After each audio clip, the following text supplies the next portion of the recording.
और बिल की मंजूरी के लिए हुकूमत जो है वो अपने हलीफ जमातों के साथ इस फैसले में शरीक होगी इंशाअल्लाह अज़ीज़। इसके अलावा आपने देखा कि पिछले दिनों में जजेस की ट्रांसफ़र के ऊपर काफ़ी ज़्यादा बहस तमहीज़ हुई और ये एतराज़ भी उठाया गया कि देखें जी, इसमें वज़ीर आज़म साहब ये प्रपोज़ करते हैं, सदर साहब को हदायत करते हैं, तो इसमें एग्जेक्टिव का कुछ ज़्यादा रोल नहीं। हालांकि उस निज़ाम में भी 3 चीफ़ जस्टिस साहिबान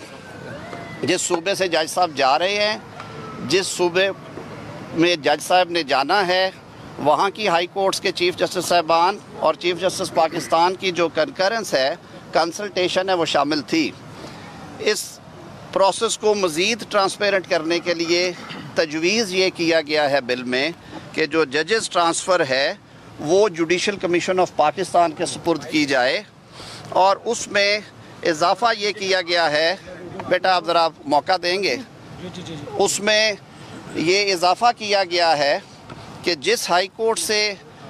जज साहब की ट्रांसफ़र होना है या वो ख्वाहिशमंद हैं और जिस हाई कोर्ट में उन्हें भिजवाना है या वो जाना चाह रहे हैं, उन दोनों हाई कोर्ट्स के चीफ़ जस्टिस साहिबान भी उस अमल का हिस्सा होंगे, उस मीटिंग का हिस्सा होंगे।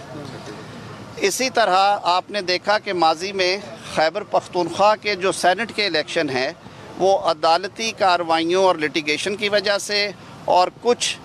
सूबाई असम्बली के फ़ैसलों की वजह से ताख़ीर का शिकार रहे और उनके इंतखाबात 1 साल से ज़ायद अरसे की ताख़ीर से हुए। अब सेनेट की जो टर्म है वो 6 बरस है और सेनेट की खूबसूरती ये है कि ये तहलील नहीं होती कौमी असम्बली के बरक्स, और ये कंटिन्यू करती है और उस अरसे में जो लेजिस्लेटिव काम थोड़ा बहुत है वो सेनेट ने करना होता है। पाक न्यूज़, पाकिस्तान की आवाज़।